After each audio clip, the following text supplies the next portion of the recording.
अजित पवारांच्या बॅनरवर अमोल कोल्हेंचे फोटो दिसून आलेत। खेडमधील शेतकरी मेळाव्याच्या बॅनरवर अमोल कोल्हेंचे फोटो होते। प्रोटोकॉल म्हणून फोटो लावल्याची सारवासारव अजितदादा यांनी केलेली आहे। तरी मंत्रालयाचा प्रोटोकॉल का नाही असा सवाल अमोल कोल्हेंनी उपस्थित केला आहे। काल हा कार्यक्रम आयोजित करण्यात आला होता। अजित पवारांच्या राष्ट्रवादीचा हा कार्यक्रम होता आणि त्याच्यामध्ये खासदार अमोल कोल्हेंचे फोटो जे राष्ट्रवादी एसपी मध्ये आहेत त्यांचे या ठिकाणी दिसून आले आहेत आणि त्यावरून आता अजितदादांनी काल सारवासारव केलेली होती। तर प्रोटोकॉल म्हणून हा फोटो लावल्याची सारवासारव त्यांनी केली होती, पण त्याच्यावरून अमोल कोल्हेंनी काही सवाल उपस्थित केलेत। मग निमंत्रणाचा प्रोटोकॉल का नाही असा सवाल त्यांनी विचारलाय।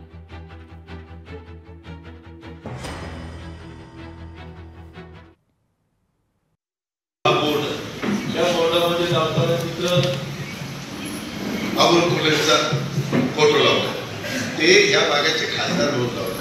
लगेच टीव्हीवर ब्रेकिंग न्यूज, अजित पवारांच्या कार्यक्रमाला कोल्हे साहेबांचा फोटो आणि ते खासदार म्हणून निवडून आले म्हणून तिथं लावला।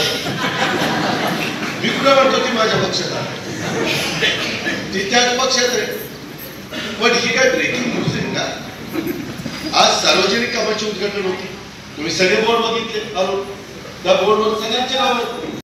खरं तर महायुतीमध्येच काहीतरी प्रोटोकॉलचा सावळा गोंधळ झाला अशी परिस्थिती सध्या निर्माण झालेली। म्हणजे आजच्या खेड तालुक्यातल्या कार्यक्रमामध्ये उत्तर पुणे जिल्ह्यातल्या मंत्री असलेल्या नामदार दिलीपरावजी वळसे पाटील यांचाही फोटो नव्हता असं माझ्या निदर्शनास आलं आहे। माननीय उपमुख्यमंत्री देवेंद्रजी फडणवीस यांच्या फ्लेक्सवरून माननीय उपमुख्यमंत्री अजितदादा यांचा फोटो गायब आहे। माननीय मुख्यमंत्री महोदयांच्या वर्षा निवासस्थानी असलेल्या देखाव्यातून माननीय अजितदादांचा फोटो गायब आहे। त्यातही तिसरी आघाडी बनते की काय अशी चर्चा सुरू आहे। त्यामुळे एकूणच बहुतेक महायुतीमध्ये सगळा सावळा गोंधळ पाहून कदाचित अधिकाऱ्यांचाच यामध्ये गोंधळ उडतोय की नेमका कुठला प्रोटोकॉल लावायचा आणि कशा पद्धतीने हा प्रोटोकॉल पाळायचा।